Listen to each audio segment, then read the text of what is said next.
ஒரு SMS joke சொல்றேன் கேளுங்க. சார், உங்களுக்கு எந்த மாதிரி செருப்பு வேணும்? இப்படி கேட்ட கடைக்காரர்கிட்ட செருப்பு வாங்க வந்த கஸ்டமர் இப்படி கேக்குறாரு. அப்படி கேளுங்க, வாரத்துல 7 நாளும் 24 மணி நேரமும் நான் நடந்துகிட்டே இருப்பேன். இப்படி வருஷம் பூரா நடந்தாலும் தேயாத மாதிரி ஒரு செருப்பு வேணும். உடனே கடைக்காரரு இப்படி பதில் சொல்றாரு. ஓஹோ, அதுக்கு நீங்க செருப்ப கையில வச்சுக்கிட்டு தான் நடக்கணும், பரவாயில்லையா? இத வாசிச்ச உடனே எனக்கு சிரிப்பு வந்துச்சு. ஆனா அதே சமயம் இஸ்ரவேல் ஜனங்களை வழிநடத்தி வந்த தேவனுடைய மகிமையையும் புரிஞ்சுக்கிட முடிஞ்சது. என்ன நான் சொல்ல வர்றது புரியலையா?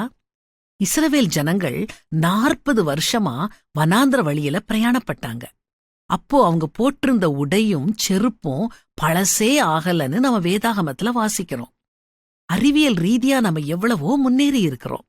ஆனா எவ்வளவுதான் விலை கொடுத்து வாங்கினாலும் தினமும் உபயோகிச்சோம்னா எந்த செருப்புமே 1 வருஷத்துக்கு மேல வராது.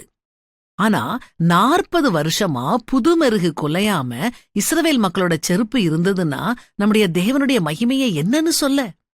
இப்படிப்பட்ட அற்புதமான தேவனை வழிபடுற நாம எதுக்கும் கவலைப்பட வேண்டாமே. ஒரு சின்ன பிரச்சனை வந்தாலும், ஒரு சிறு சலசலப்பு ஏற்பட்டாலும் நாம பதற வேண்டாமே.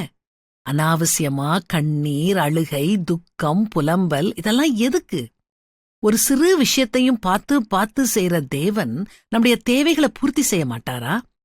புது மெருகு குலையாத செருப்பு போல உங்க வாழ்க்கையில ஒவ்வொரு நாளும் புதுமையா இனிமையா மலரும். அதனால சந்தோஷமா இருங்க.